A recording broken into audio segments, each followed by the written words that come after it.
4 na taon akong hindi mabuntis-buntis. Laging nasa biyahe ang asawa kong si Art dahil sa trabaho. Tapos, ang matalik na kibahan kong si Ana.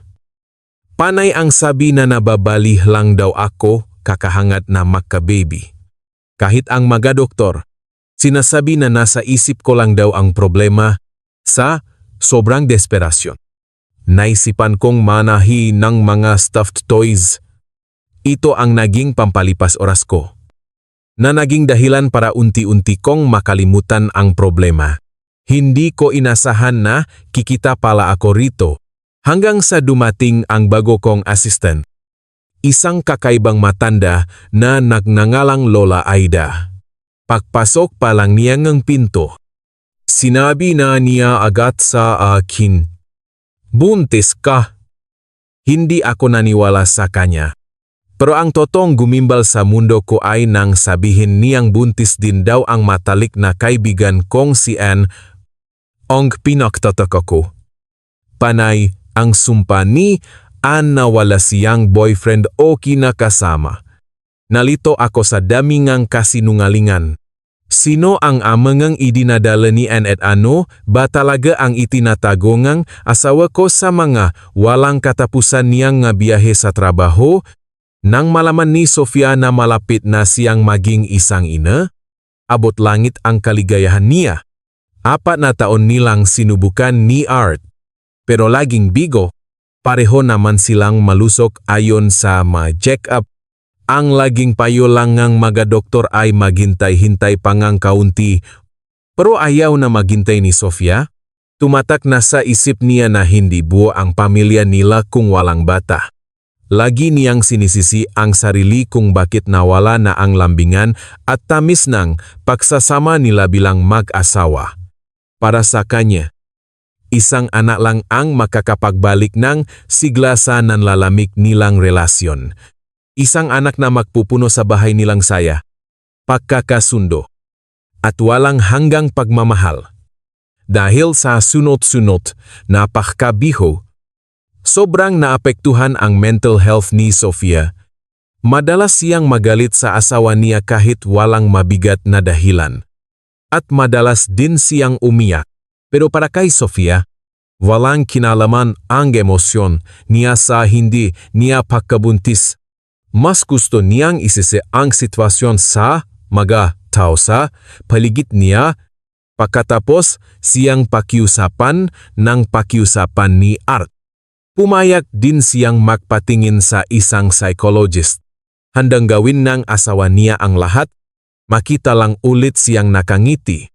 Hindi naktipid si Art sa makarakalo. Binayaran niya ang mahal na therapy sessions.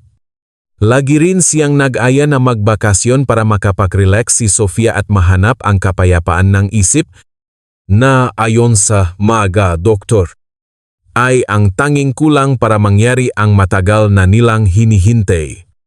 Nagsimulang magtrabaho ng duble si Art para mas masuportahan ang pamilya. Naging madalas ang mga biyahe sa trabaho niya at palagi siyang nag-overtime hanggang gabi. Imbes na matuwa, mas lalo lang nainis si Sofia. Pakiramdam niya, ginagawa lang itong palusot ng asawa para iwasan siya, na mas gusto nitong magpakapagod sa trabaho kaysa makita ang mukha niyang laging nakasimangot. Kahit papaano, alam naman ni Sofia na madalas siyang sumusobra. At nakita naman niyang sinusubukan ni Art na huwag na lang pansinin ang pagtataray niya.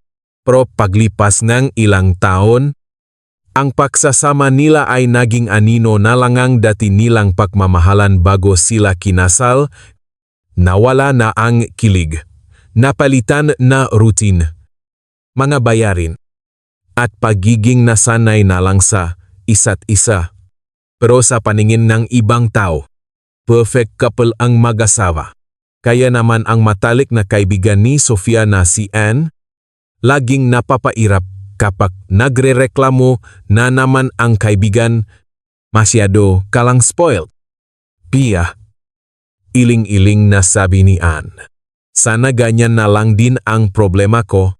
Perfect example kaya kayo ni Art ng #relationship goals.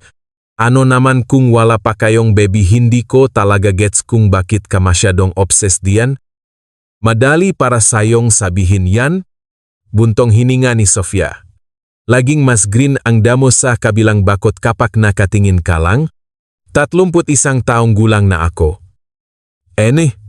Tiking na ang biological clock ko. Kung hindi pa tayo makakabuo ngayon, mas mahihirapan tayo sa hinaharap. Alam mo ba kung magkano ang magpa-IVF ngayon? Wala akong idea. At hindi mo rin naman kailangan yan, Pia. Hindi naman end of the world ang pagtuntong sa edad na 30. Anong panahon na ba tayo ngayon? Sorry ha. Pero masyado mong pinapalaki ang problema. Maintindihan pa kita kung pangit ang karir mo o kung tambay ang asawa mo, pero hindi nagtatrabaho na parang 3 tao si Art para lang masiguro ang hinaharap ninyo. Makaling ka rin sa trabaho mo.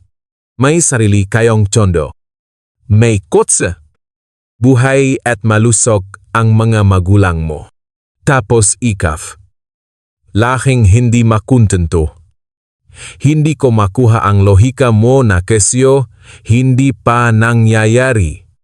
Sinabi na nga doktor na nasa isip mo lang ang problema. Nasa iyo ang solusyon. Nakakatulong ba talaga yung terapis mo?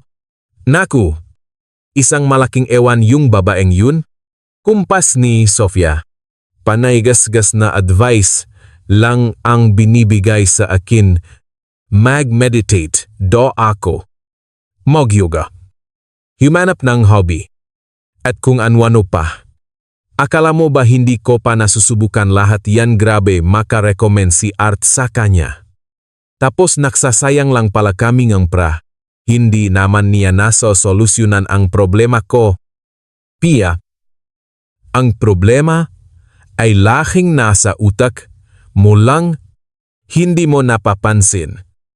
Pero ikaw mismo ang tumutulak papalayo sa asawa mo dahil sa kadesperaduhan mo. Tingin mo ba gustong isang lalaki ang ganyang setup? Bilip nga ako kung paano niya natitiis yan Kung iba yan, matagal ka nang hiniwalayan. Pero si Ad dream guy kaya si Ad gusto ko ngang ganyang lalaki Hindi mo alam kung gaano kakaswerte. Na. Alam ko naman yun. Matalim na tumingin si Sofia sa kaibigan, pero naniniwala talaga ako na ang kaligayahan ng isang babae ay nasa pagiging ina. Madali kang mag-judge kasi ikaw mismo. Ayaw mo pang makaanak. Sino may sabi niyan? Gulat na tanong ni Ann. Gusto ko rin kaya lang. Wala pa akong kakayahang bumuhay ng bata. Hindi naman ako pwedeng mabuntis na lang kung kani-kanino. Alam mo yan, lagi akong minalas sa love life. Kung sino-sino na lang naging ex ko, hindi ko kayang buhayin ang sarili ko at ang magiging anak ko ng mag-isa. Lalo na't nakarenta lang akong apartment. Hahayaan ko na lang ang tadhana. Hindi ko yan minamadali, may oras pa naman. Tadhana, buntong hininga ni Sofia. Naniniwala ka pa ba diyan? Bakit hindi? Basta hindi ako magmamadali. Kailangan ko rin namang enjoy ang buhay ko. Bata pa naman ako. Darating din ang true love ko. Malay mo makasariling bahay din kami. At makakapanganak din ako sa tamang panahon. Kaya huwag mong sabihin na ayaw kong makabibi. Naniniwala lang talaga ako na may tamang oras ang lahat. Siguro kailangan mo ring baguhin ang diskarte mo? Pia, kapag may isang bagay na pilit mong sinisiksik sa utak mo, parang mas lalong hindi umayon ang tadhana. Makikita mo, kapag na-let go mo na yan, mangyari na lang siya kusa. Parang nakatoto ang mga sinabi ni Ann, makalipas ang mahigit 1 taon. Napatunayan ito mismo ni Sofia. Nagtatrabaho si Sofia bilang isang florist at isang araw. Nagsuggest ang boss niya sa flower shop na magbenta rin sila ng mga stuffed toys. Madalas daw kasing bilhin ang mga ito kasabay ng mga buket ng bulaklak. Minsan, noong nakabiyahe sa trabaho si Art, nababagot si Sofia sa bahay. Habang nag-scroll siya sa social media, nakita niya ang mga napakagandang gawang kamay na laruan. Dati siyang mahilig manahi. Dahil wala rin naman siyang magawa, naisipan niyang gayahin ang isa sa mga nakita niya. Maganda ang kinalabasan. Kaya tinuloy-tuloy niya ang paggawa.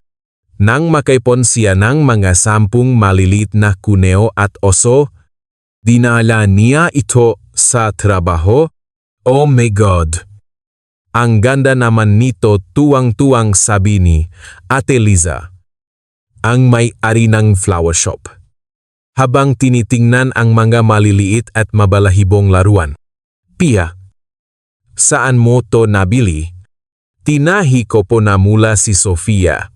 May free time kasi ako. Kaya napautsripan ko lang. Grabe, may nakatagong. Talento ka pala.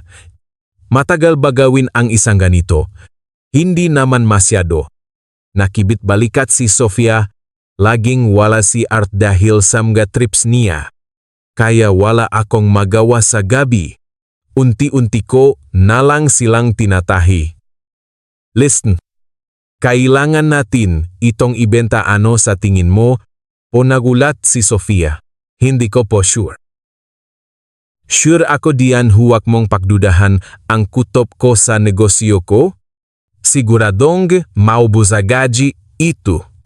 Magkano mo ba gustong ibenta? Hindi ko po alam. Nahihiyang sabi ni Sofia. Dinala ko lang po talaga para ipakita. Naku, balif ka talaga.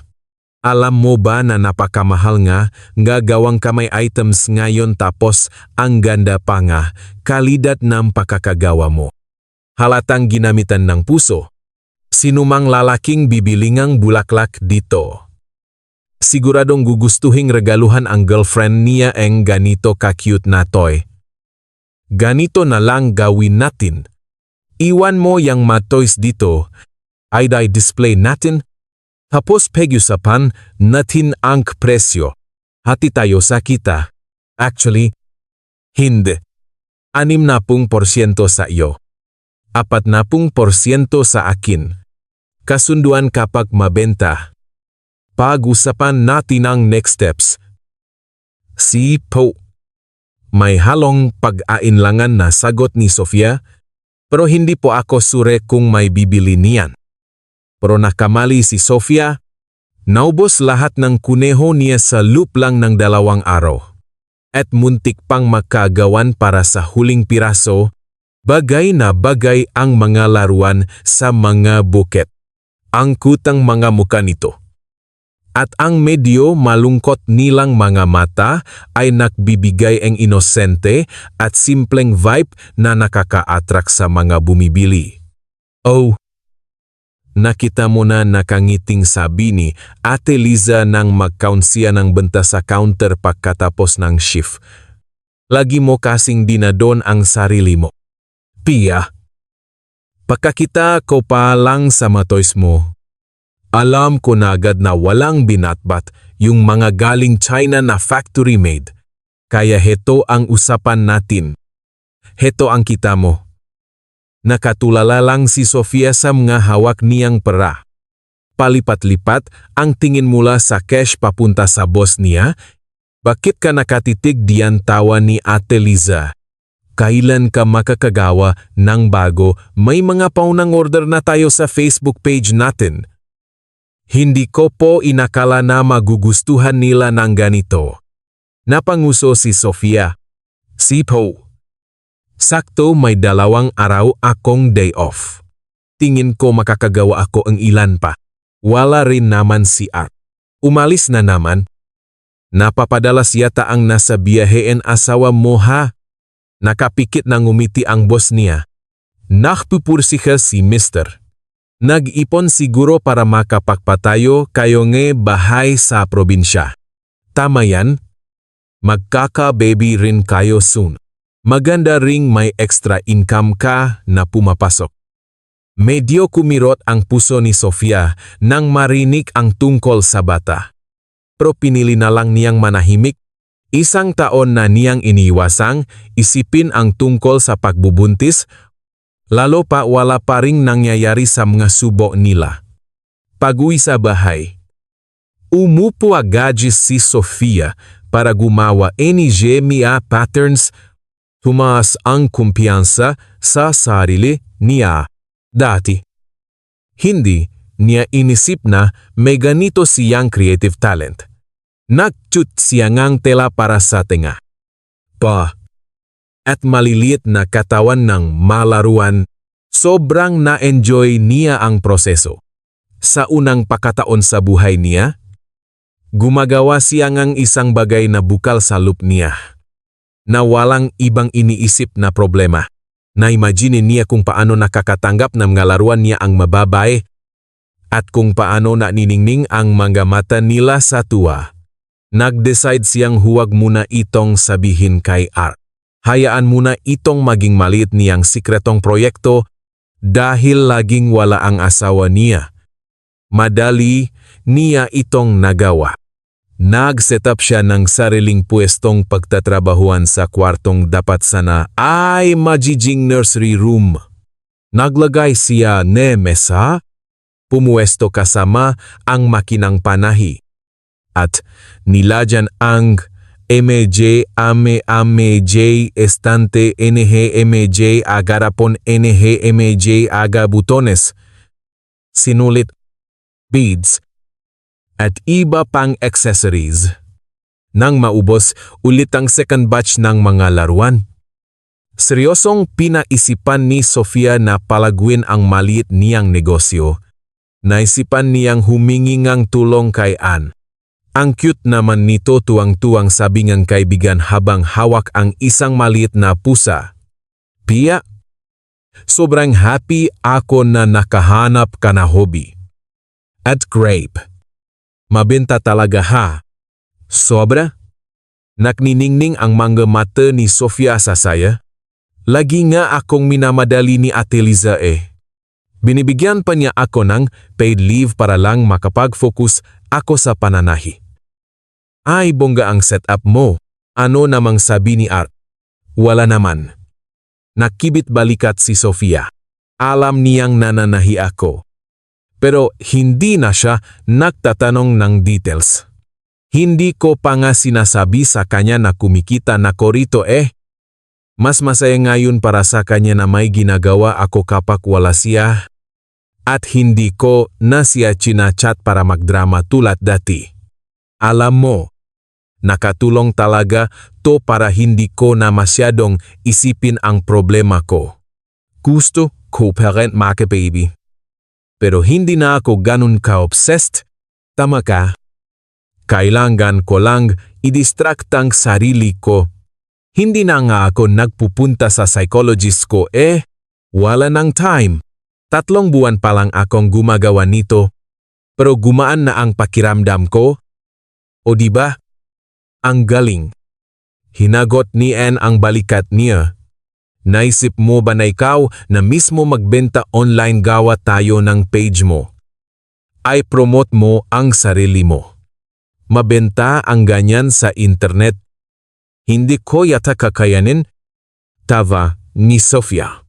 Sa ngayon nga, naubos na ang free time ko sa harap nga makinang panahi. Kung gusto kong seryosohin to, kailangan kong mag-resign. Paano kung sa flower shop lang pala tumabenta? Paano kung mag-flop? Kung hindi ka magtatake na risk? Walang mangyayari sa'yo.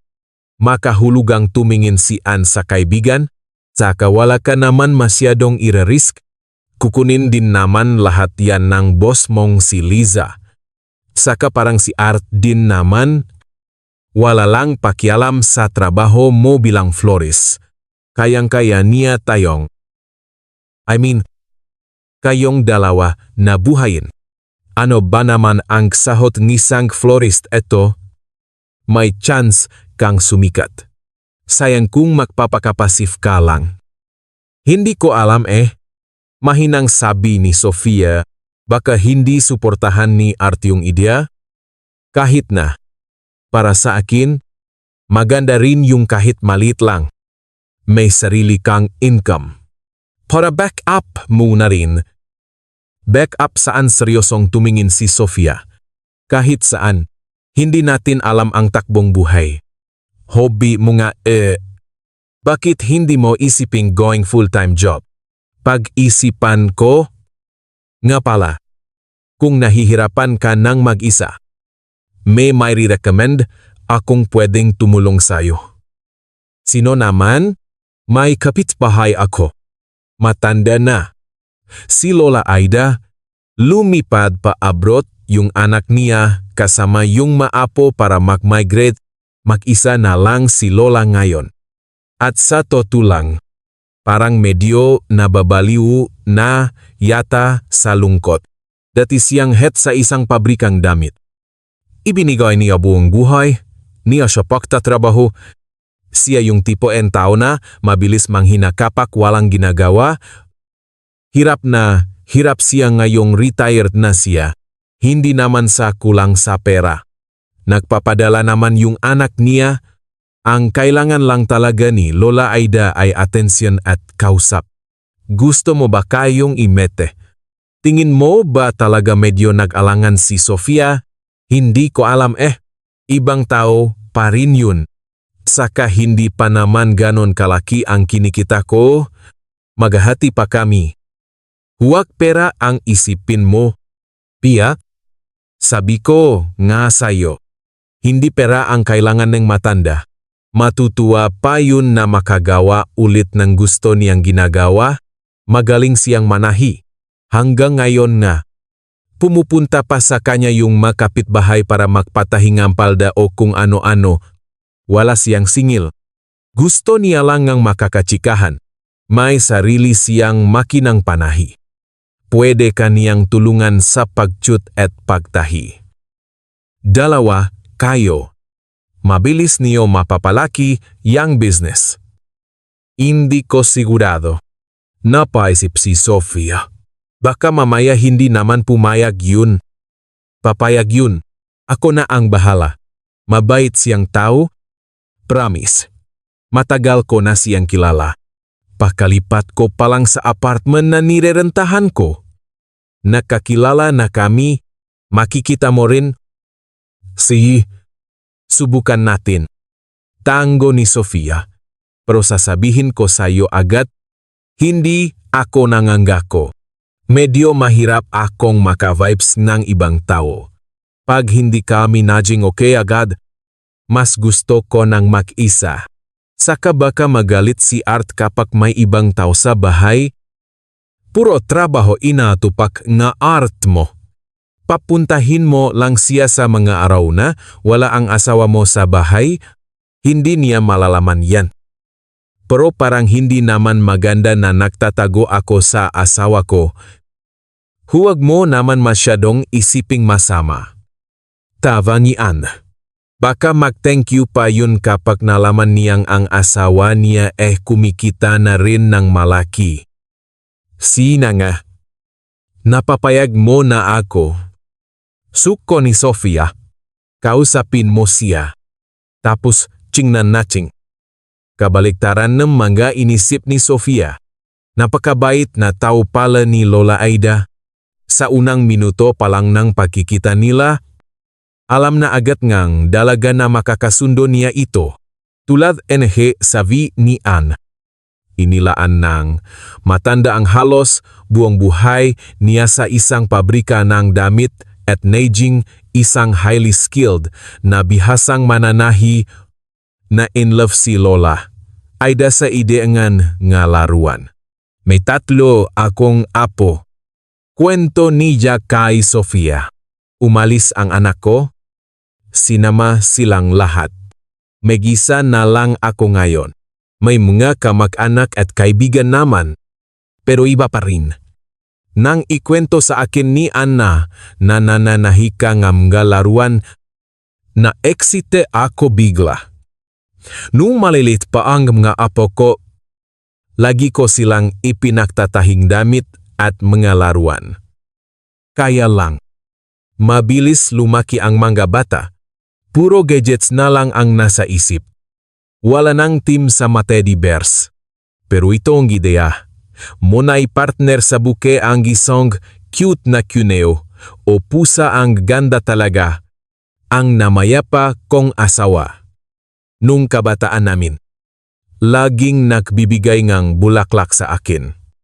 Minsan may kasama ring laruan, pero alam mo na, nung araw, wala namang ganitong kagandang maginagawa.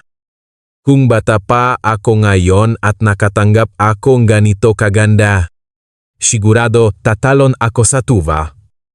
Salamat po sa mga magagandang salita, Lola Aida. NGT ni Sofia.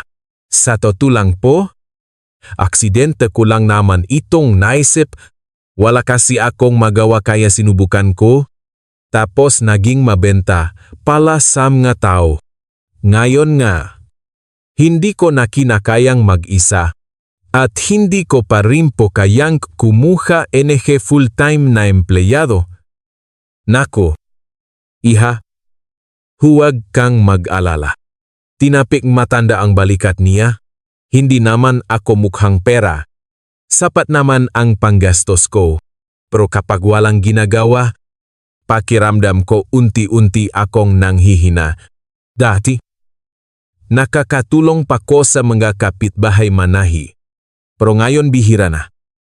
Kaya tumatanda na lang ako ng mabilis. Ang dami ko pang energy. Saan ko ilalagay to? Marami nga ang nagsasabi na medyo nababalif na raf ako. Siyempre mababaliw ka? Kapag araw-araw kang nakakulong sa apat na sulok ng bahay ng walang kausap. Tapos ang highlight na lang ng araw mo ay pumunta sa grocery o makipagchismisan sa labas.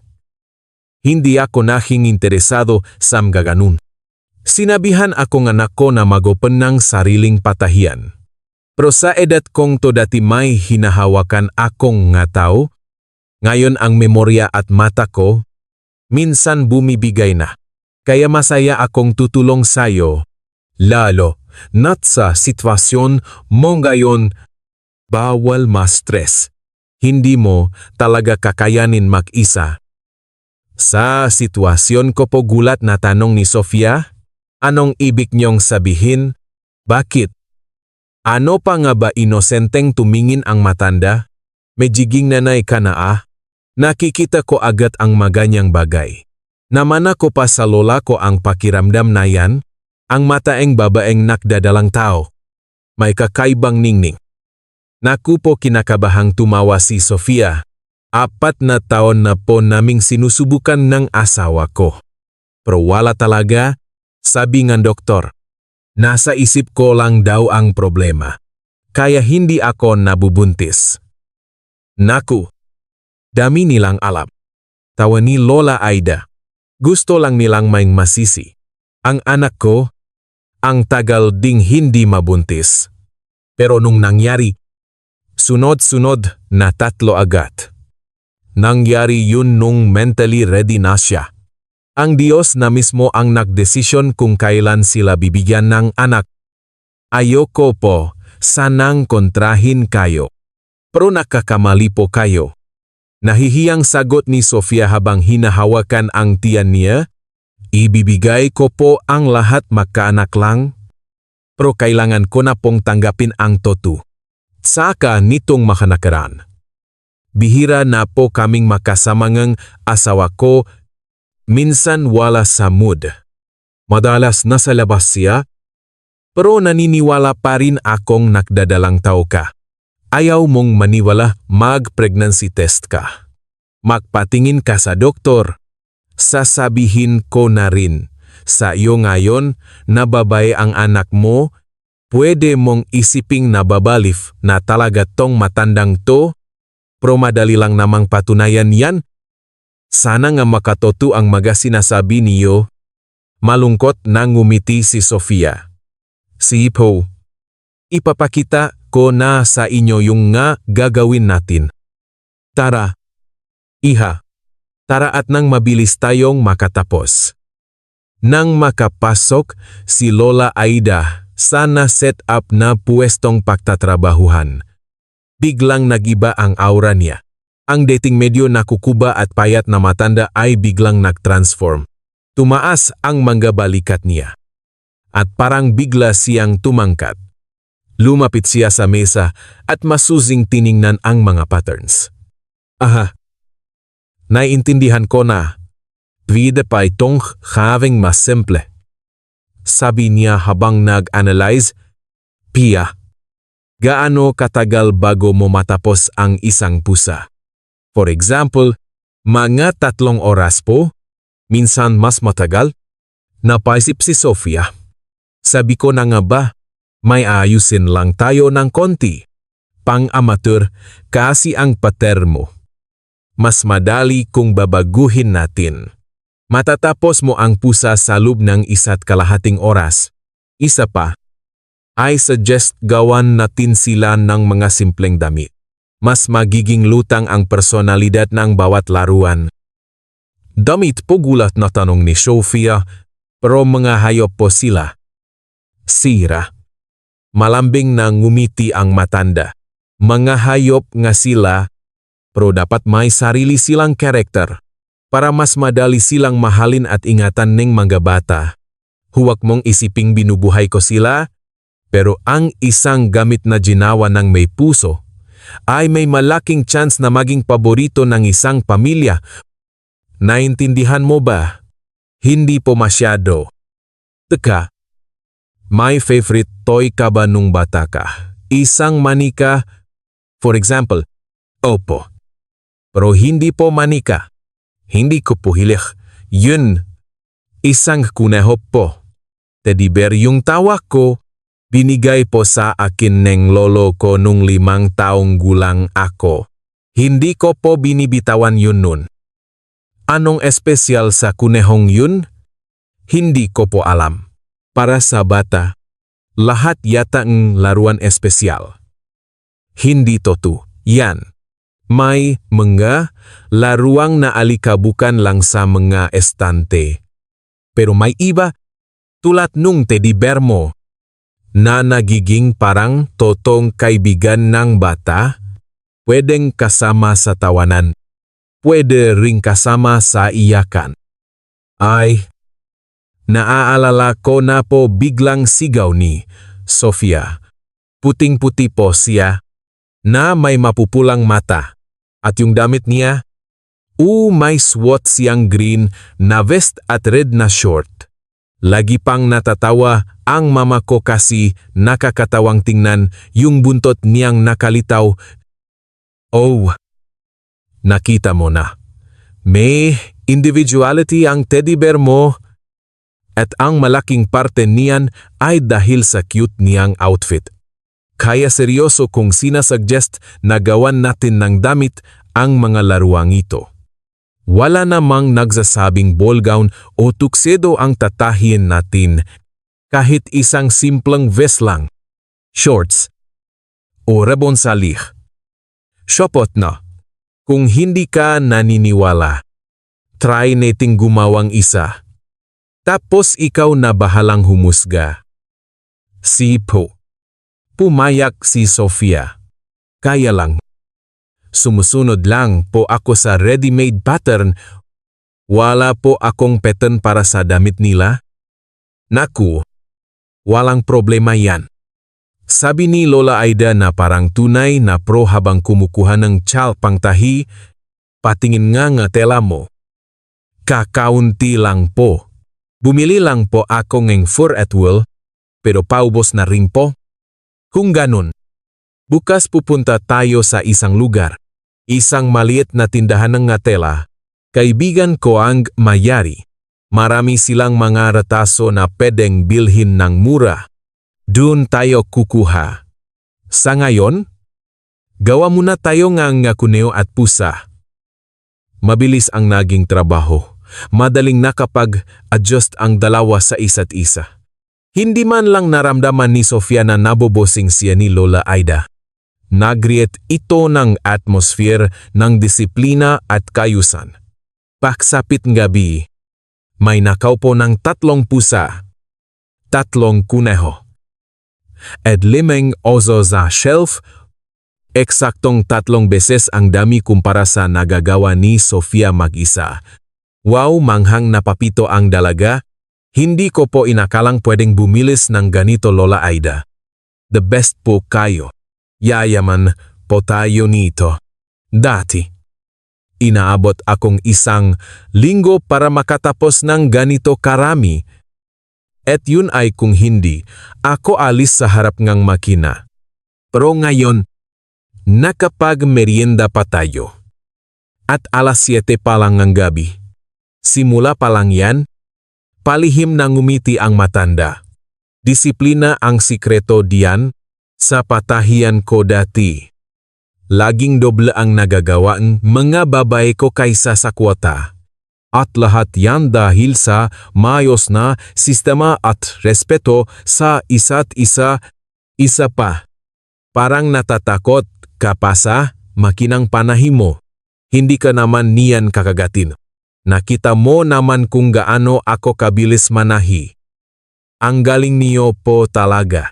Tango ni Sofia, malayo po ako diyan. Hindi kontra ang matanda. Wala ka lang kumpiyansa sa sarili. Bukas, tuturuan kita. Mapapamaster mo rin yang makina na parang pro. Marami na kong naturuang mga mananahino. Wow, si Po. Hanggang bukas. Oh, inaabangan ko na para hindi tayo magsayang ng oras bukas. Pag-gising mo, duman ka sa bakery. Diyan sa may kanto NG Espanya at Lacson. Alam mo kung saan yun? Opo. Sa bandang Maynila po yan, diba? Oh. Malapit lang doon, nagbebentang nga tela. Pipili na agad tayo ang kailangan. Pwede na rin tayong bumili ng mamaliliit na ribbons at kung ano-ano pa. Kasunduan. Tatawagan ko po kayo kapag paalis na ako. Ihahatid ko na po kayo palabas. Hindi talaga mawala sa isip ko yun. Yung tungkol po sa pagbubuntis na papikit si Lola Aida. Opo. Nakangusong tumango si Sofia. Bibili po ako ng pregnancy test sa pharmacy para ma-check. Rinig na rinig ni Sofia ang pagagos ng tubig mula sa gripo habang nakatayo siya sa harap ng salamin. Hindi siya makagala. Nakatitih lang ang mga mata niya sa isang manipis at puting papel, kung saan may 2 malinaw na pink na linya. Pia, anong ginagawa mo diyan? Okay ka lang, boses ng asawa niya mula sa labas ng banyo. Napatalon ang dalaga. Pabalik sa realidad. Oh! Art, okay lang ako. Lalabas na. Pinatay niya ang gripo. At napagdesisyonan niyang huwag munang sabihin sa asawa. Alam niyang madalas magkamali ang mga pregnancy test para makasiguro. Kailangan niyang mag-set ng appointment sa OBGYN at magpa-ultrasound. Pero kahit anong pilit niyang itago ang saya, hindi niya ito mapigilan. Bakit parang ang saya-saya mo yata? Nakatitik na tanong ni Art kay Sofia nang lumabas siyang banyo? Wala naman. Umiling ang dalaga. Maganda lang yung gising ko. Tasaka masaya ako na nandito ka na sa bahay. No mismo ba ko niyakap siya ni Art? Nakapanibago kasing makitang nakangiti ka. Baka gusto mong ikwento kung anong nangyari sa'yo, my little bird, kasi na nagbulong sa akin. Na-discover mo ro ang hidden artistic talent mo. Sino nagsabi sa'yo? Niyan kinabahan si Sofia. Alam ni Art na may tinatahi siya sa kwarto. Pero hindi niya pinapapasok ang asawa doon. Ang palusot niya ay nahihiya siya at yun lang ang nagiging pampatanggal ng stress niya. Importante pa ba yun, baka naman pwede mong ipakita sa akin yung nga gawa mo. Nahihiya ako. Art, personal na bagay to para sa akin. Natatakot ako na baka asarin mo lang ako. Babe? Bakit naman kita asarin dahil lang sa hobby mo, lalo na kung related sa arts? Natutuwa nga ako na may pinakakaabalahan ka ng seryoso at hindi mo na binubuksan yung nga toxic na usapan natin dati. Nga pala, tumawak sa akin yung psychologist mo. Nagtatanong kung bakit hindi ka na daw bumabalik sa kanya. Ayoko na. Napasimangot si Sofia. Wala namang naitutulong sa akin yun.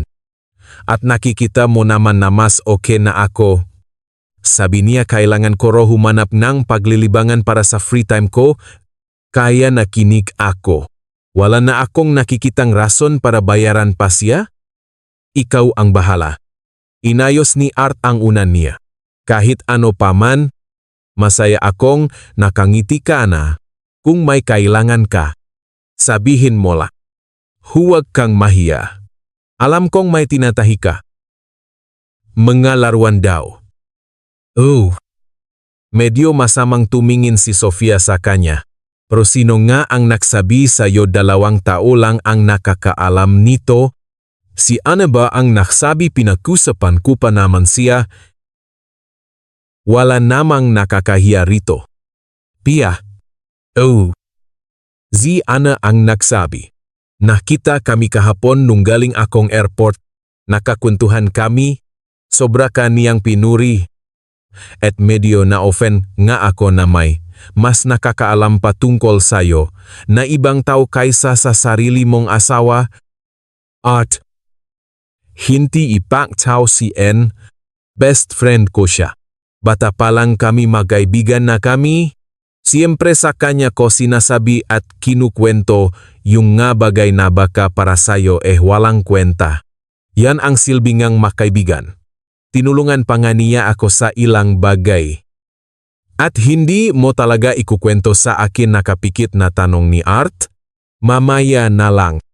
Please yumakap si Sofia sa kanya. Kapag ready na ko, ipapakita ko at ikukwento ko sa'yo lahat. Sinangay. By the way, mag-stay ako sa bahay buong linggo. Seryoso, nagulat si Sofia. Talaga sobrang saya ko. Promise nag-leave ka ba? Sana nga. Kumunot ang noo ni Art. Ang ibig kong sabihin, wala mo nang mabiyahe sa trabaho. Baka no dito na lang ako magtrabaho indefinitely. Anong nangyari? Nagtaas ng kilay si Sofia. May malita na konflikte sa management. Medyo tense na sagot ni Art. Nagdiman ako na mas kailangan kong team para sa pamilya. Inayos pa ang boss namin kung paano ba kami makakasundo. Okay. Buntong hininga ni Sofia. Kalahati sa kanya ay masaya dahil mas madalas na niyang makakasama ang asawa. Pero kalahati naman sa kanya ay nalungkot dahil ibig sabihin, kailangan niyang mahinay-hinay sa bago niyang negosyo. Siyempre, option pa rin na mag-resign siya sa flower shop at ay full-time na lang ang paggawa ng toys, lalo pat malaki ang chance na buntis siya. Bukas na bukas, magpapaschedule na ako ng ultrasound para makasigurado. Hindi yung nahihirapan akong manghula. Isip-isip niya bago matulog. Kailangan ko ring kausapin si Lola Aida tungkol sa schedule namin para hindi sila makasalubong ni Art. At kailangan ko ng seryosong kausapin si Ate Liza. Handa na akong umalis sa flower shop para gumawa ang mga laruan ko habang trending pa ang mga ito. Kasi alam naman natin, uso-uso lang yan. Hindi dapat ako masyadong umasa. Kapag nag-maternity leave ako, dun ko pa mas mafu full-time. O siya, bukas na nga to, Mas magandang mag-isip kapag umaga na. Kinabukasan. Pasado alas 11, nakita si Sofia at Lola Aida sa pinag-usapang lugar. Good morning po, masayang kumawe ang dalaga sa partner niya. Good morning. Good morning. Ngiti niya matanda. Oh ano? Ready ka na sa mga gagawin natin? Ready po. Tumango si Sofia. Pero biglang kumunot ang nu. Kaya lang po. May nagbago. Hindi ko po alam kung paano tayo magtatrabaho ngayon. Bakit? Anong problema? Nagbago po kasi ang schedule ni Art. Hindi muna siya alis para sa mga biyahe sa trabaho. Kaya makakapagtrabaho lang ako sa day off ko kapag wala siya sa bahay. At hanggang alas 6 lang po. Ayun lang. Nalungkot si Lola Aida. Kakaumpisa pa nga lang natin Sayang po talaga. Pero may naisip naman po akong paraan. Pwede po akong manahingin ilan sa bahay. Tapos kayo na po ang tatapos nung iba. Kayo na magde-design ng mga muka at details. Ang totoo po, sobrang gusto ko na to. Lola Aida, ang saya-saya ko dahil sa mga laruan natin. Bakit hindi mo kaya i-full-time na to? Iniisip ko rin po iyan. Inimas ni Sofia Engi sentido niya. Bala ko nga pong kausapin ang boss ko ngayon na mag-leave muna. Para kasing siya rin naman yung mas nangangailangan nung mga toys natin. At kung tutusin, mas magaling naman talaga akong mananahi kaysa mag-ayos ng bulaklak. Matalino si Ate Lisa. Alam niya kung paano kumita. Sigurado mas magiging pabor sa kanya kung partner na lang kami sa negosyo at tingin ko talaga. Maraming makbabaho soon. At kailangan ko na ring iwan yung trabaho ko. Bakit naman napatigil ang matanda? Ayoko po munang mag-celebrate. Pero nag-alangan si Sofia. Mukhang tama po kayo kahapon. Nag-pregnancy test po ako at ang resulta. Sabi ko na, sayo. Hindi ako nakakamali masayang kumindat si Lola Aida. Ang galing. Opo. Pero nag-book na po ako sa doktor ngayon para makasiguro na po talaga. Tama yan. Kaya lang. 3 araw kang maghihintay. Sigurado. Baka mas stress ka lang kakaantay. Saka nasa bahay pa si Art. Ang hirap sigurong itago sa kanya. Bakit? Hindi mo pa kasi sabihin? Paano kung maling, akala lang yung test ayokong umasa kaming dalawa tapos wala pala. Gusto rin naman, makapapi ni Art. Hindi nga lang kasing ako. Saka baka isipin niya bumalik na naman ako sa dati kong ugali? Ayoko na nang ganun. Pagkatapos ngang sandaling pananahimik, yumiling si Sofia, pakiramdam ko. Hindi naman sa wala na akong pakialam. Kundi nalet ko na talaga ang sitwasyon. Siguro tama nga kayong lahat. Masyado akong na-obses. Ako lang mismo naglagay ng harang sa utak ko nang itigil ko ang kakaisip dito. Parang duminik na rin sa wakas ang nasa taas. Mabuti naman kung ganun. Tinapik ni Lola Aida ang balikat ni Sofia. Saka, buntis din naman pala si Anne. Masaya kayong pareho niyan. Mas marami na kayong mapag-usapan. Biglang napatigil si Sofia. Anong ibig niyong sabihing buntis, siyan? Hindi mo alam, gulat ng matanda. Ay, siguro hindi ko na dapat sinabi yun. Baka siya mismo hindi pa niya alam. Sabi ko nga sayo, di ba? May kakaibang ningning sa mata ng manakdadalang tao. Nakita ko siya kagabi. Nakbatian kami. Medyo malungkot nga siya. Pero hindi ako maloloko. may dinadala talagang batayon sa sinapupunan niya. Ang weird naman. Napaisip si Sofia. Lagi naman siyang nakukwento sa akin ng lahat. Tasaka nung huli naming usap. Sabi niya magpapabuntis lang daw siya sa lalaking mahal niya. Wala nga siyang boyfriend. Boka, aksidente lang. Nakakapagtaka naman yang sinasabi mo. Matang tinitigan ni Lola Aida si Sofia. Sabi mo, walang lalaki ang kaibigan mo matagal na kaya may pumupunta sa kanya. Madalas pang matulog dun. Nakaparking slot pa na sa kanto Gwapo yung lalaki, matangkad. Dizon, madalas ko silang nakikitang makasama. Minsan nga lang, matagal siyang umaalis. Sigurado po ba kayo nalito si Sofia? Sinasabi sa akin ni Anne ang lahat ng nangyayari sa buhay niya. 1 taon na siyang walang dinadate. Seryoso kung may lalaki siyang ganyan. Siya pa unang lalapit sa iyo para magyabang. Siguro nga nababalif na itong matanda. Isip-isip ni Sofia. Hindi naman pala nakakamali si Anne na may sayat tunang konti. Wala. Ang weird lang talaga. Best friends kami. Share kami ng lahat. Mula nung nahiwalay sila ni Igor dahil sa pambababay nun, hindi na siya nagkaseryosong relasyon. Siguro nahihiya lang siya. Ewan. Ang labo naman, ang dami niyang kinukwento sa akin. At least man lang yung tungkol sa pagbubuntis. Sasabihin niya dapat, o baka naman.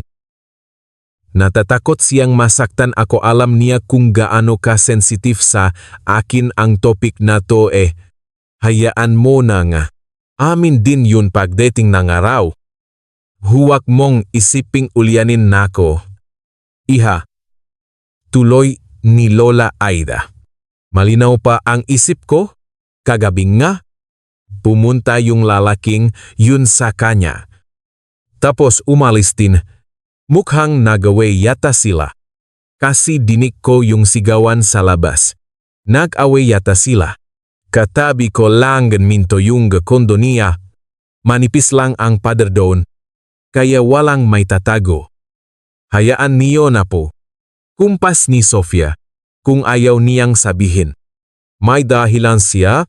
Kahit ano pa man yan. Masaya ako para sa kanya. Laging na-stress si Anne dahil sa gulo ng love life niya. Kaya minsan in the open niya talaga sinasabi na nainggit siya sa akin dahil mabait ang asawa ko. Pero in a good way naman, school pa lang kami. Ganyan na kami. Leging may healthy competition. Tungkol naman sa baby. Baka nga tama po kayo. Baka siya mismo hindi pa niya alam. Tulad ko. Na kailan lang nalaman tapos hindi pa rin makapaniwala. Kayo talagang magabata kayo, buntong hininga and matanda. Sana maging mayos ang lahat para sa inyong dalawa. Nga pala, andito na tayo sa sumunod na oras. Naging busy ang dalawang babae sa pagpili ng gatela, fur, ribbons, at iba pang materyales para sa mga laruan. Pagkatapos, dumiretso sila sa chondo ni Sofia para sa wakas ay makapagsimula ng manahi. Tuwang-tuwa si Sofia sa mga maliliit na outfits na mabilis na tinahi ni Lola Aida na parang isang tunay na pro, ang mga makukulay na vest, maliliwanag na shorts, at cute na malilit na dresses ay bagay na bagay sa mga kuneyo at pusa. Ito na ang tinatawag kong masterpiece, manghang sabi ni Sofia habang hawa ang isang teddy bear na may suot na damit. Gets ko na po yung ibig niyong sabihin tungkol sa karakter ng bawat laruan. Parang buhay sila. Oh, diba? Sabi ko sa'yo Siguradong matutuwa si Ate Lisa at ang magabibili nito. Ang galing-galing niyakap ni Sofia ang matanda. Bukas po papasok na ako sa work. Kaya makikita na lang po ulit tayo after 2 days. Tapos sa Monday, may ultrasound ako. Kaya hindi ko pa po sure kung makakagawa tayo nun. Walang problema. Iha, ganito na lang gagawin natin. Iuwi ko yung ibang mga tabas at tela. Sa bahay ko natatahiin. Marami akong oras. Gawin mo lang muna yung makailangan mong asikasuhin. Makbon muna kayo ng asawa mo. Tapos kapag ready ka na, tawagan mo ko. Mabuti na lang po nakilala ko kayo. Lola Aida. Niyakap ulit ni Sofia ang matanda. Sana pumayag boss ko na mag-leave ako. Para mas makagawa tayong marami. Baka nga i-full time ko na lang to. Sana nga. Iha. Sana nga. Ngumiti si Lola Aida papuntang pinto. Saktong paupukas na pinto. Pumasok si Art sa chondo. Oh. Hello po. Automatikong bati niya sa bisita. Art.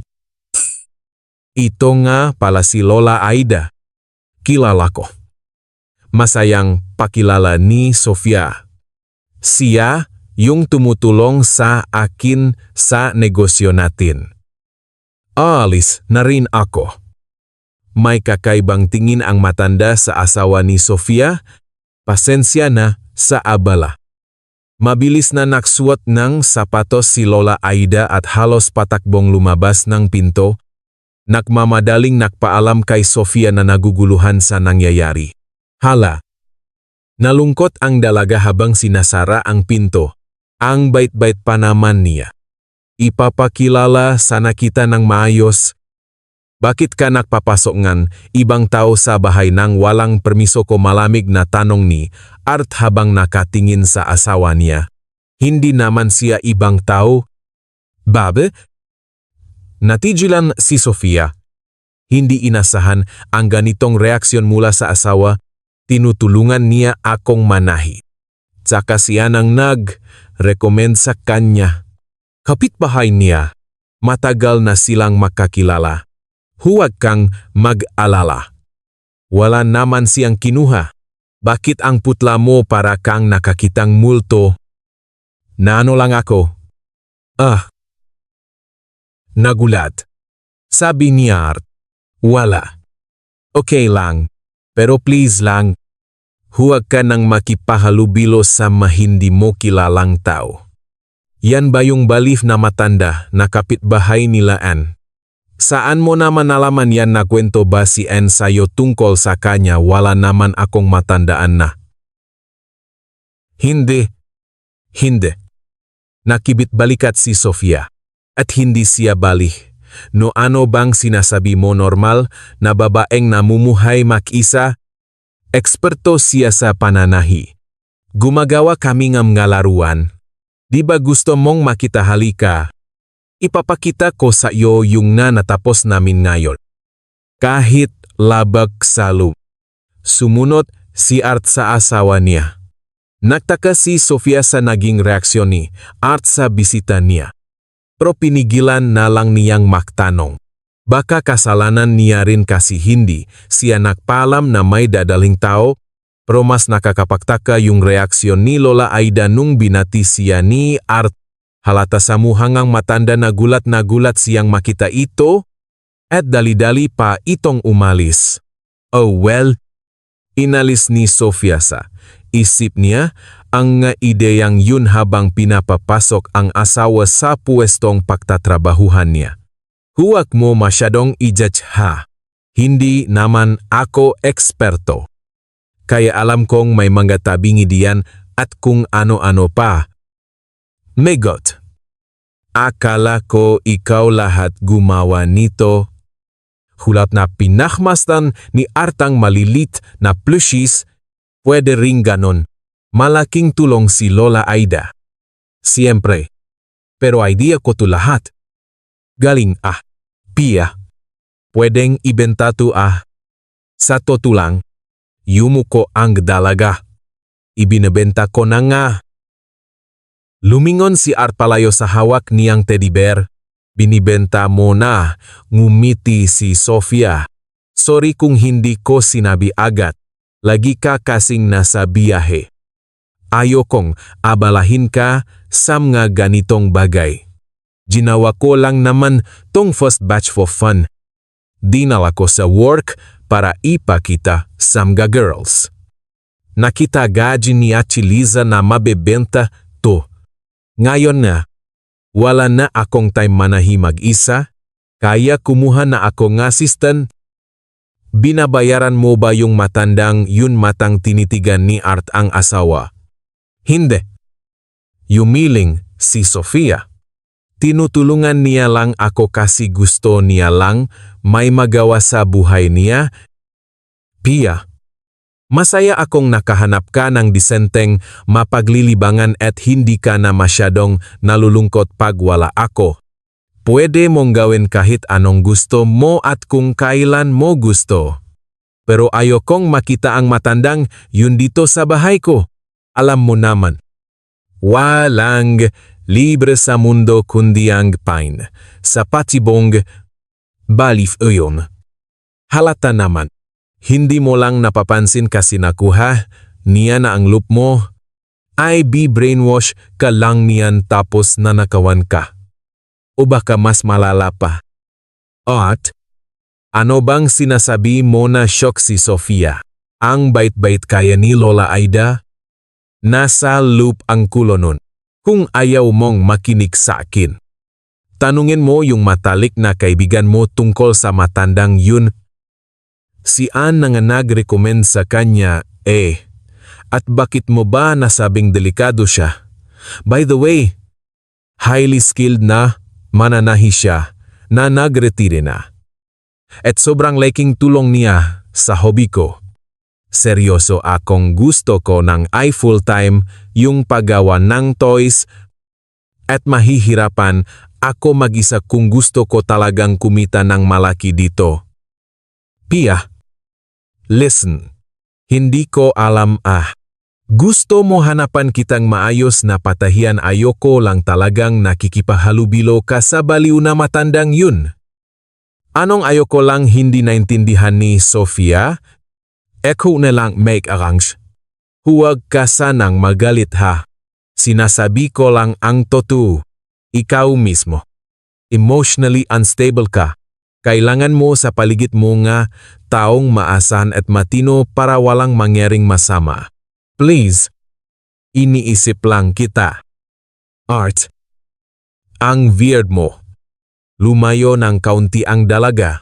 Wala namang gagawing masama yung matanda At tungkol sa pagiging emotionally unstable ko, past na yun.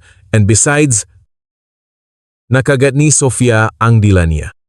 Muntik na siyang madulas tungkol sa positive pregnancy test niya. Anong besides, naginala at wala? Mugumit ang dalaga.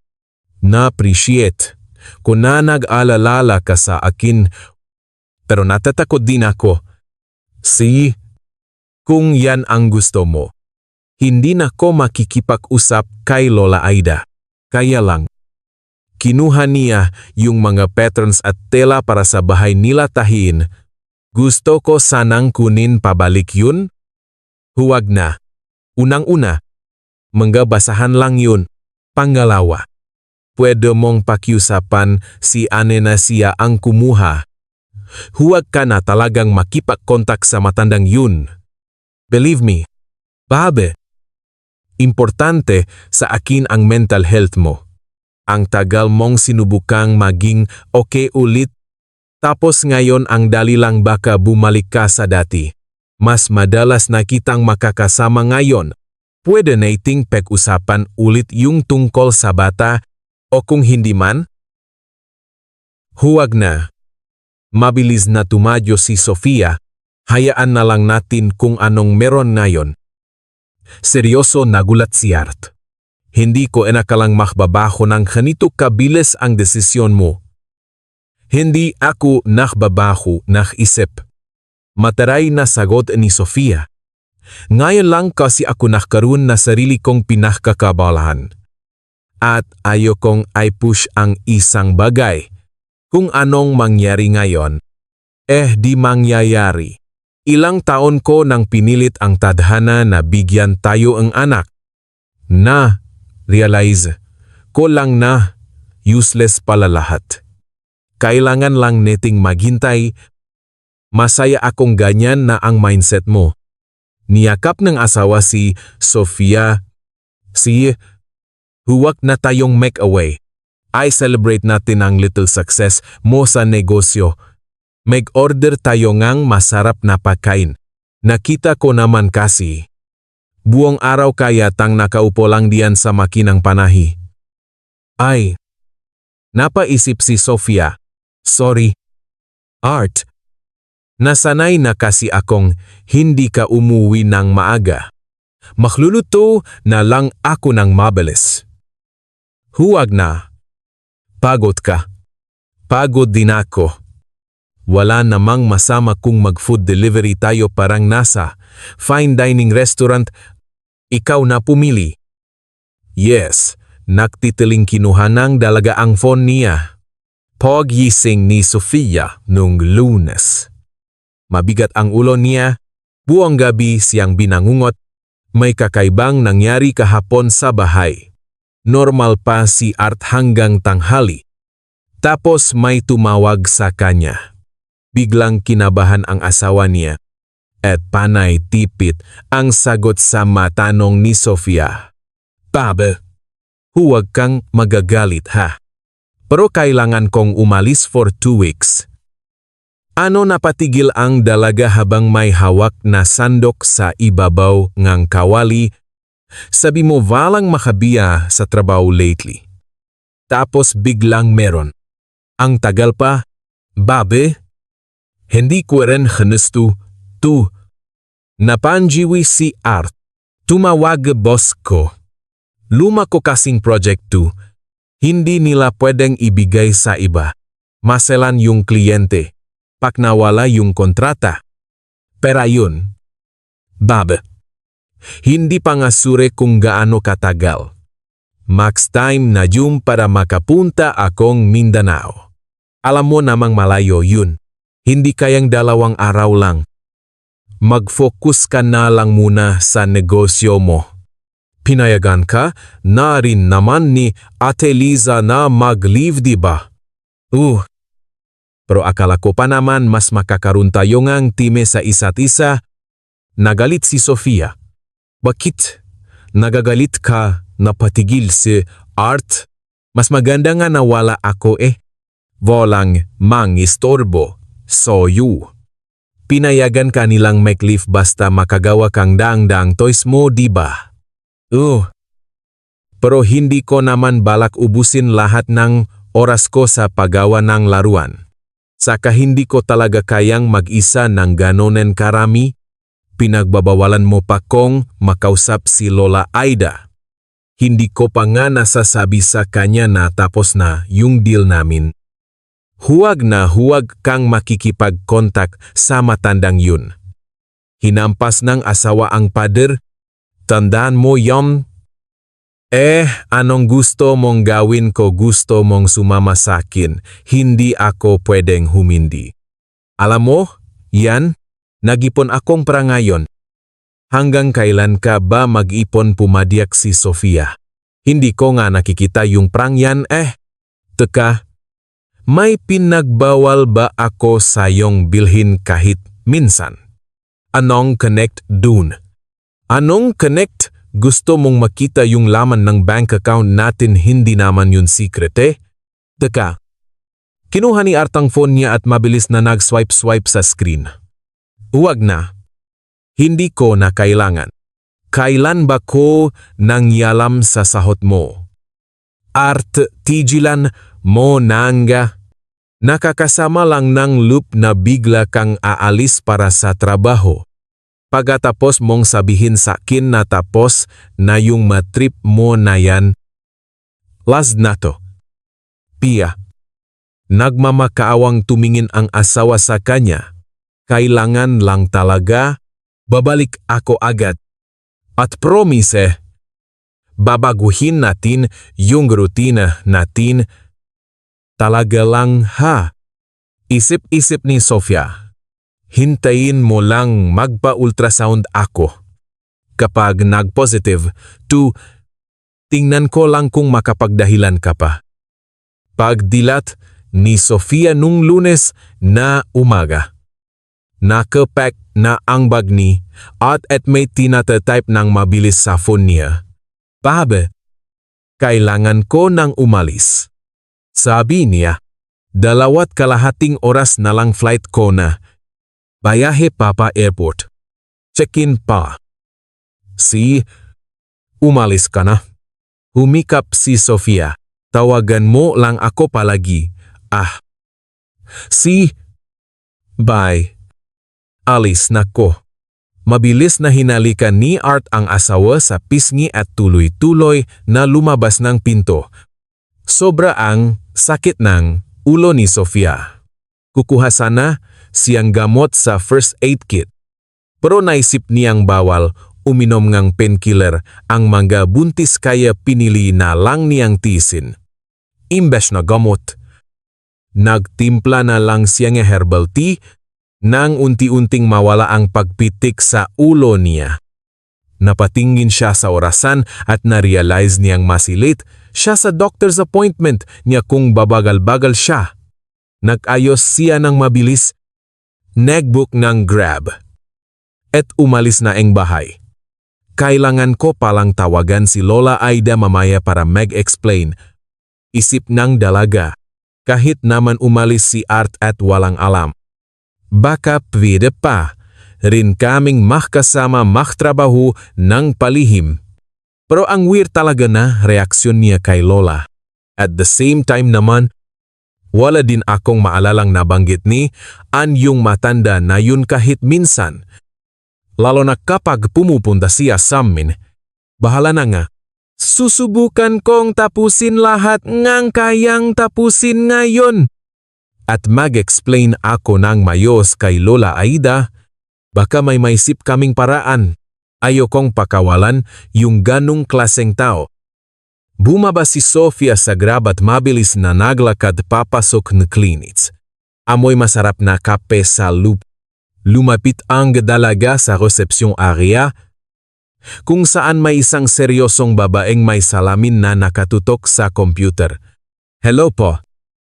May appointment po ako ang 2:00. Maziglang, sabi ni Sofia sa sekretary. Sofia Santos po. Nalate po ako ng ilang minuto.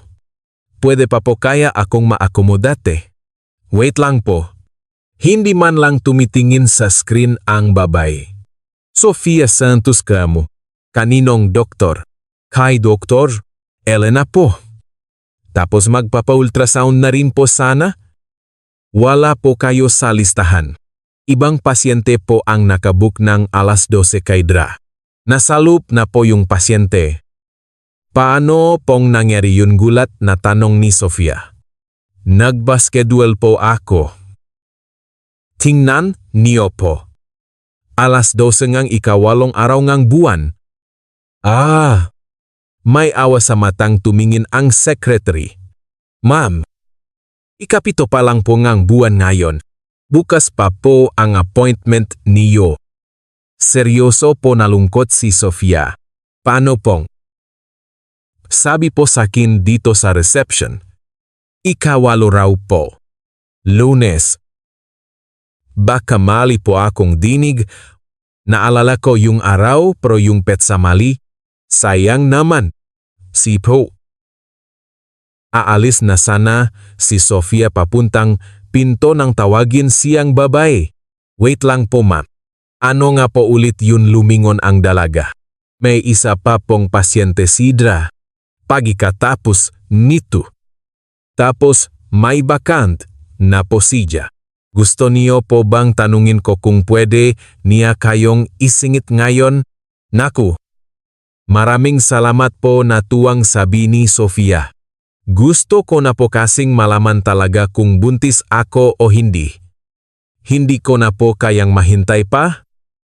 Hindi niyo po alam kung gaano ko po katagal hinintay ang baby na to. Naintindihan ko po. Lumambot ang mukha ang babae. Doon po muna kayo sa cubicle na yon maghintay. Ay update ko po kayo kung anong sasabihin ni doktora. Sumunod si Sofia sa secretary sa hallway at pumasok sa isang maliit pero komportableng cubicle at umupo sa silya. Nakaawang lang ng konti ang pinto. Kaya nakikita nga dalaga ang mga dumadaan. Napapatalon siya sa bawat yabag na maririnig niya. Naghihintay na bumalik ang secretary. Pero puro ibang tao lang ang dumadaan, mga doktor, pasyente. Minsan may dumaan pang janitor. Pakiramdam ni Sofia. 2 oras na siyang naghihintay. Kahit 20 minuto pa lang ang nakakalipas. Nahihina siya. Lumapit siya sa pinto at lalabas na sana para magpaalala sa secretary nang bigla siyang matigilan. Sa mismong harap ng desk, nakatayo ang matalik na kaibigan niyang si Ann. Hindi siya nakikita ni Ann mula sa pinto ng cubicle, pero kitang-kita ni Sofia ang lahat. Si Ann nagulat si Sofia. Akalain mo yun. Mukhang alam niya nang buntis siya. Tama na naman si Lola Aida, kahit medyo nagtatampo ako sa kanya ngayon. Kailangan ko pa rin siyang lapitan at I congratulate. Pareho na kaming magiging nanay. Baka may dahilan kung bakit hindi niya agad sinabi sa akin. Ako rin naman nagtatago. Ang plastic ko naman kung isusumbat ko yung ginagawa ko rin. Isang hakbang na lang sana at lalabas na si Sofia mula sa cubicle nang biglang nanigas ang buong katawan niya sa harap ni Ann. May biglang lumitaw na lalaking, may hawak na malaking buket ng puting rosas. Binuhat nito si Anne at inikot-ikot sa ere. Tapos masayang, hinalikan sa pisngi at no, ibaba mo ko. At? Ibaba mo ko, tawa ng tawa si Anne. May nakatingin sa atin. Hindi ko kaya. Anne. Nandito ako ngayon para humingi ng tawad sa iyo sa harap ng maraming tao. Anong nangyayari? Parang pinako sa kinatatayuan niya si Sofia. Ang labo nito.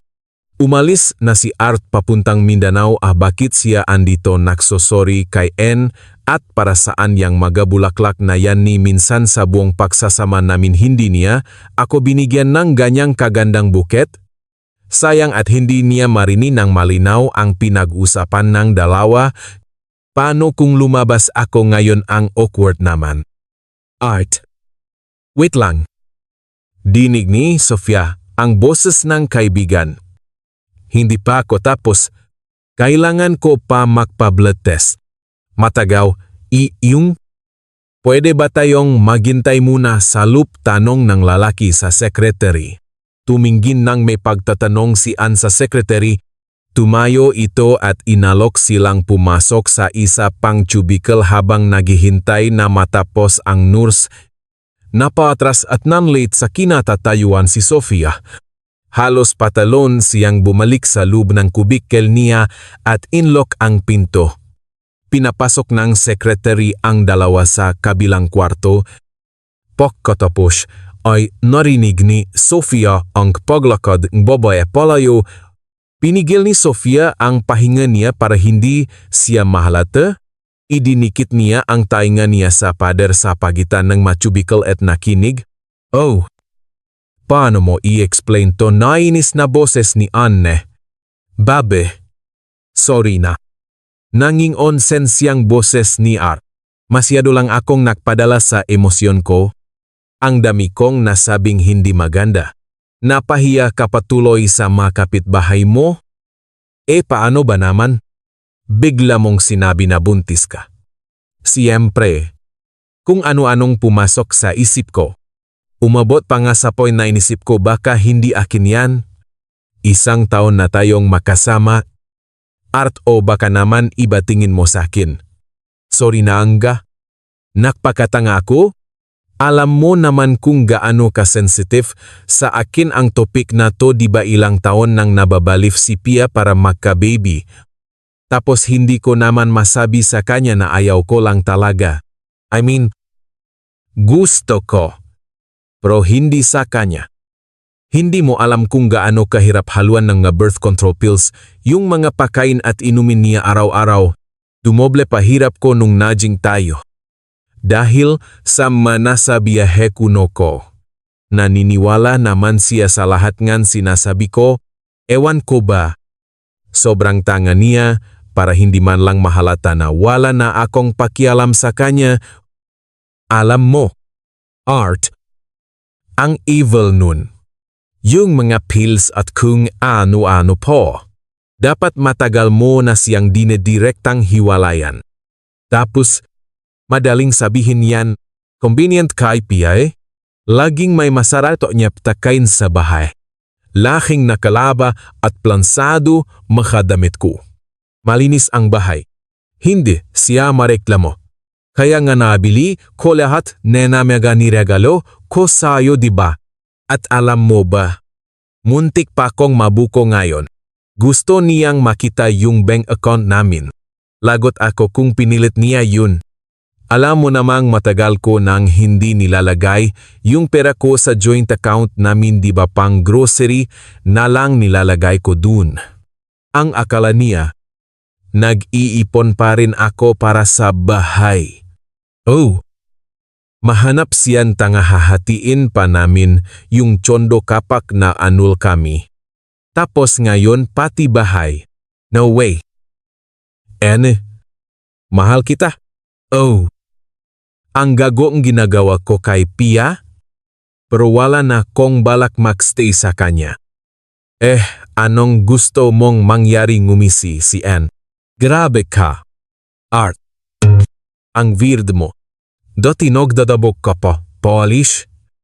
Tapos ngayon biglang bago na isip mo. Anong nangyari? Nung pag-uwi ko.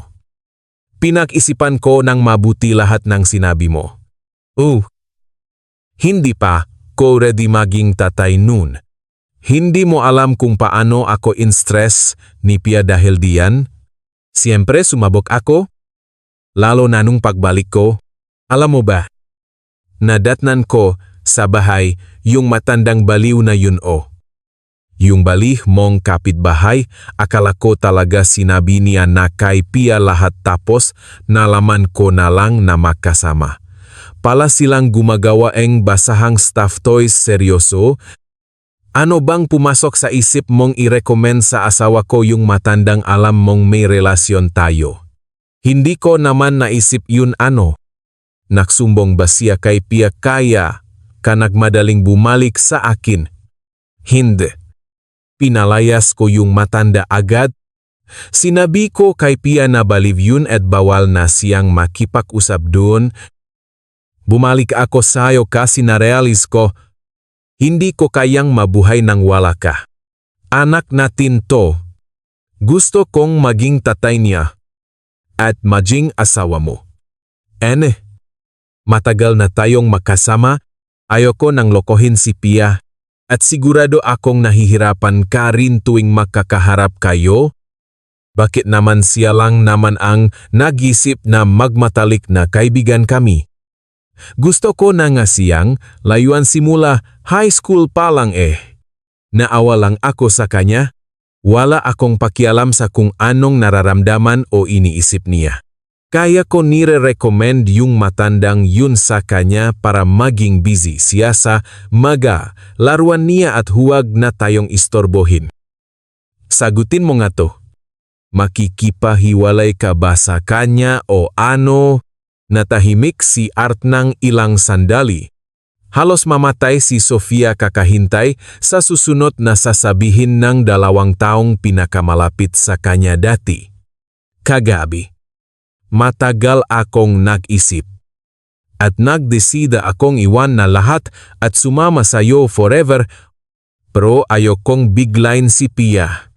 Matagal din kaming nakasama. Sinabi ko sa kanyang aalis ako for biyahe sa trabaho ng matagal. So nag-safe face ka pa rin kung hindi kita tinanggap. Babalik ka pa rin sa asawa mo, may bahit ng inis na tanong ni Anne. Hindi sa ganun, gusto ko lang ihanda muna siya mentally. Alam mo naman, di ba medyo nasira ulo ni Pia sa kakahintay mabuntis. Tapos ngayon naman itong ngalaruan. Childish pa rin siya kahit nasa edad na 30 pataas na. Natakot lang ako na baka kung anong gawin niya sa sarili niya. Gusto ko muna siyang mapag-isa. Ay prepare siya. Tapos, huwag na. Hiwalayan mo siya ngayon mismo sa harap ko. O tapos na ang lahat sa atin. Pagod na ako sa galaro niyo. Nag-iinarte ka na parang bata?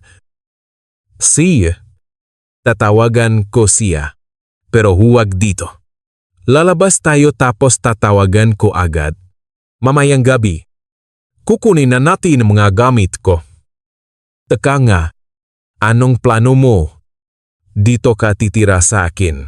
Saan pupunta si Pia mula? Sa condo ko? Exactly. Sa condo mo? Art. Pagod na akong magrenta. Halos buong sahot ko na pupunta lang doon.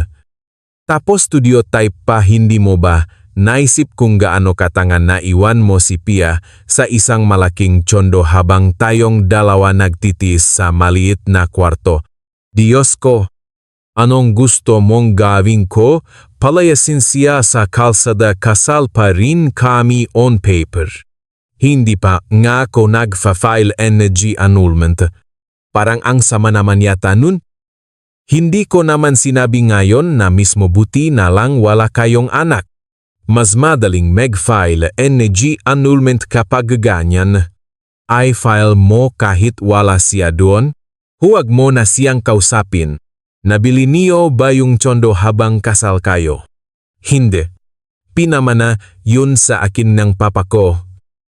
O di lalo na wala siyang karapatan kahit katiting doon sa property mo? Hindi mo na kailangang mag-alangan. Annie, bakit ba ang samang ugali mo sa kanya? Kaibigan mo pa rin siya. Nairita ako sa mga tangang tulad niya, buhay prinsesa. Tapos iyak-iyak na kesyo may kulang daw sa buhay niya. Sana maranasan niya kahit isang minuto lang ng buhay ko. Mga pananakit. Mga lasenggong lalaki. Kayot kalabaw para kumita sa pesteng eskwelahan na to. Tapos siya. Nakajackpot ng perfect na lalaki, nakakairita talaga yang pasad girl na yan. Gusto kong ipakita sa kanya ang totoong realidad ng buhay. At tutulungan mo ako doon. Huwag kang magpapaawa ngayon, ha? Pumili ka. Ako. O siya. Siyempre ikaw. Anne, nasabi ko na lahat. Kung ganon, susundin natin ang gusto ko. Baka magmukhang masama para sayo. Pero yun lang ang tatanggapin ko. Gusto kong ipamuha sa Marteng yun na wala na siyang karapatang maginarte. Si Anne, kung yan ang gusto mo. Biglang bumukas ang pinto at sumilip ang sekretary. Nanigas si Sofia. Nakadikit pa rin ang tainga sa dingding. Pwede na po kayong pumasok, Kaidra. Elena. Walang emosyong sabi ng babae. Mabilis na lumabas si Sofia mula sa kubikle. Isa lang ang gusto niya, ang umalis ng malayo para hindi na niya makita o marinig ang dalawang traidor na to. Sino yan? Narinig mula sa intercom ng building. Lola Aida. Si Pia po. Nanginginig ang boses ni Sofia habang tinataptap ang sapatos niya sa sahig. Tumunog ang pinto at nagbukas ito. Dinala si Sofia ng elevator paakyat sa 8th floor, isang lugar na pamilyar sa kanya. Ilang beses na ba siyang pumunta rito para bisitahin ang dati niyang pinakamatalik na kaibigan.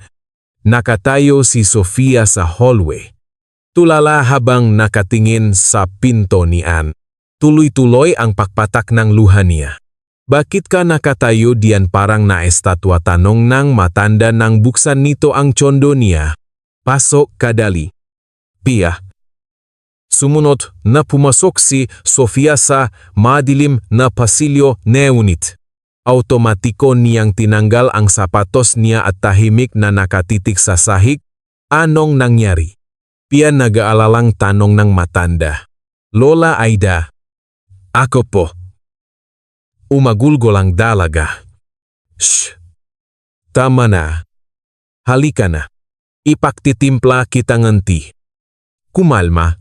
Kamuna tapos ikwento mo lahat. Nang makakulay na ang pisngi ni Sofia dahil sa mainit na herbal tea, inulit ni Lola Aida ang tanong niya. Oh, anong nangyari base sa mukha mo? May nalaman kang hindi maganda. Huwag mong sabihing tungkol sa asawa mo? Paano niyo po nalaman, suminga si Sofia? Nagulat nga ako na pumunta ka pa nung nakasalubong ko si Art sa hallway niyo. Inisip ko na baka sabihin niya sa'yo ang lahat. O gagawa siya nga paraan para hindi na tayo mag-usap. Kilalang kilala ko ang lalaking yun. Siya yung tinutukoy ko sa yung pumupunta sa matalik na kaibigan mo. Lola Aida. 1 taon na po pala silang makasama. Tapos ngayon ko lang nalaman, galing po ako sa ospital. Kinuwento ni Sofia sa matanda ang lahat narinig niya sa klinik. Tahimik lang na naka-cross-leg si Lola Aida habang nakukwento si Sofia. Ikaw, anong sabing no doktor sa iyo, biglang tanong niya? Hala. Napaisip si Sofia. Diyos ko. Nawala na sa isip ko dahil sa mga traidor na yun? O nga po pala.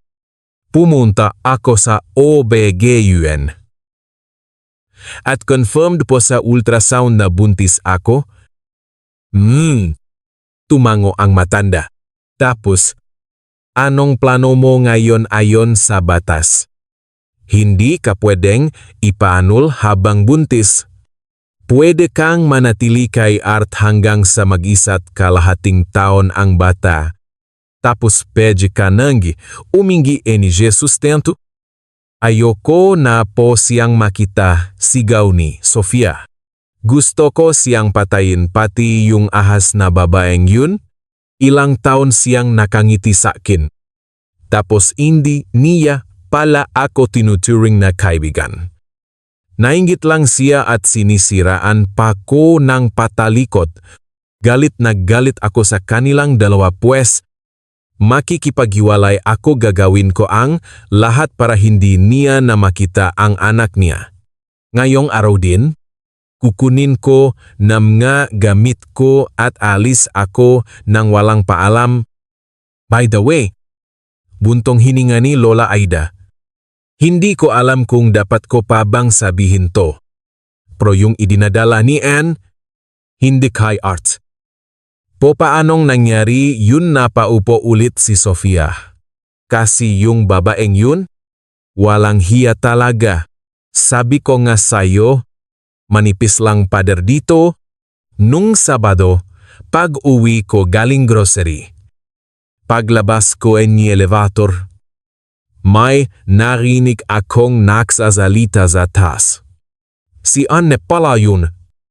May kausap sa phone na naka-loudspeaker, isang lalaki. Nilinaw niya doon sa lalaki na hindi niya na raw ipapakita yung bata rito. Nakahanap na raw siyang uto-uto, sorry sa word Pero yun talaga sinabi niya, nabubuhay sa kanila. Kaya hindi mo na kailangang mag-isip ng malalim para malaman ang totoo. Ibig sabihin, may iba pa si Anne habang may relasyon sila ni Art? Hindi ko alam. Wala naman akong ibang lalaking nakita kundi si Art. Baka doon siya natutulog sa iba. O pinapupunta niya dito kapag siguradong wala yung asawa mo. Mabait naman makitungo si Anne bilang kapitbahay. tumutulong din minsan. Pero pagdating sa mga lalaki, naku po, pasensya na, pero walang pumapasang matino. Kaya ikaw na mag-isip. Ibig sabihin ni lolo ko, niya lang din si Art. Manghang sabi ni Sofia, haha, buti nga sa kanila, wala na akong pakialam sa kanila. Hindi na po ako babalik sa kanya. Lola Aida, ayaw naman niya pala ng anak sa akin. Tapos kaya niya pa akong lokohin ng ganun na muntik na kong mabalif. Hindi ko siya mapapatawad. Saan ka pupunta? Iha, nasa probinsya po yung parents ko. Pwede po muna akong umuwi doon habang nakalive ako. Tapos, bahala na. Baka magrenta na lang ako ng apart. Medyo gipit sa pera ngayon. Pero kung magtitipid, baka kayanin. Paano yung malaruan mo? Ano pong gagawin natin, bahala na? Ayoko na munang mag-isip. Gusto ko na lang mag-focus sa magiging baby ko. Baka lumayo na rin ako sa Maynila. Ayoko nang makita pagmumuha nila Art at Ann. Hindi piyada. Pia, tumayo si Lola Aida at lumapit sa dalaga. Ang mga laruan mo. Regalo yan sa mga tao. May puso. May karakter. Hindi mo alam kung ilang tao ang mapapasaya niyan. O kahit papaano maturuan silang ngumiti. Hindi ko hahayaang ibaon mo sa sarili mo ang kakayahang magpasaya ng ibang tao. Kung nasimulan mo na to, tapusin mo hanggang dulo. Pero ang glabo po, sabi ni Sofia, hindi ko na kayang tumira sa tsondo na yun. At kahit makrenta ako, siguradong wala akong mapaglalagyan ng makinang panahi at ng iba pang gamit. Hindi malabo. May isusuggest ako sayo. Patagong ngumiti ang matanda kay Sofia. Alam mo namang mag-isa lang ako? May 3 kwarto dito. Sa isa ako natutulog. Yung isa, patahian natin. Pwedeng maglagay isa pang makina. Tapos, pwede mong gamitin yung isa pang kwarto. Mas masaya kung makasama tayo? At wala akong sisingilin sa'yo kundi ang pagiging magandang kasama mo rito. Walang maglilimita sa pananahin natin. Nagbibiro ba kayo? Hindi? Makapaniwalang nakatitig si Sofia sa matanda. Nakakahiya po. Hindi niyo pa nga po ako masyadong kilala. Tapos buntis pa ko. Pia? Tama na yan. Nagpalaki akong anak na babae. Tinulungan ko siya sa unang anak niya. Tapos sa pangalawa, alam ko kung anong ginagawa ko. At hindi ka pabigat sa akin. Sabi ni Art. Walang nangyayaring libre ngayon. Kundi yung pain lang sa patibong. Hindi ko naman sinabing titira ka rito ng libre. Ang tanga mo naman, hindi lahat ng bagay sa mundo. Pera ang kapalit. Maraming klase ang pambayad. Para sa isang matandang tulad ko. Na buwan-buwan pinapadalhan ng anak ng malaking pera galing abroad. Walang kwenta ang pera. Anhin ko yun pambilingan tinapay. Hotdog. Mantikilya, sapat na yun. Pero ang tao, kailangan ng kapwa-tao. Hindi mo alam ang pakiramdam ngang isang taong sanay ng laging may kasama tapos biglang mag-isa na lang. Hindi ako takot mag-isa. Mas takot akong mawalan ng silbi sa ibang tao. Naging pahinga kita. Pia. Ang mga ginagawa nating kuneo. Pusa. At ozo. Parang nag-alis ng 40 taon na pabigat sa balikat ko. Yan ang bayad mo sa akin? Iha. Kaya huwag mo nang isipin yung patibong. May mas mahahalaga pa kaysa sa pera pagiging makatao. Pagmamahal. At init ng puso. Yun ang ilan sa mga yun. Lola Aida. paano ko po kayo masusuklian naiyak si Sofia at agad na niyakap ang matanda nang makitang tumulo rin ang luha nito. Si Po, payag na po ako, pero may isang kondisyon.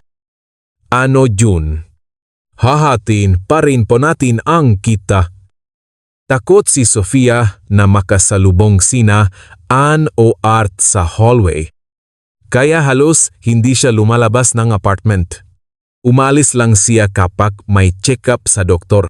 Ilang beses siyang tinawagan ni Art. Pero hindi niya sinagot. Nagpadala lang siya ng isang simpleng text nag-file na ako ng annulment. Makalipas ang ilang buwan pagkalipat ni Sofia. Malaking ginhawa ng ibalita ni Lola Aida na may mga bagong tenan na raw na umupa sa apartment ni Ann. Naging napakaganda ng takbo ng negosyo nila sa mga stuffed toys. Napatunayan ni Lola Aida na hindi lang siya magaling na mananahi, kundi marunong din siyang makiramdam sa style at uso. Nagsuggest siya ng ilang cute na designs para sa mga oso. Lalo na't paparating na ang Pasko. Halos hindi na umalis si Sofia sa tapat ng makinang panahi. Tumatayo lang para sagutin ang mga tawag nga dati niyang boss na si Ate Liza.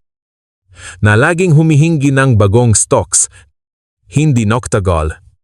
Nakilala ang pangalan ni Pia Santos sa buong Maynila at sa internet. Ang mga stuffed toys niya ay naging in demand sa mga collectors. At malaki rin ang kinikita nila.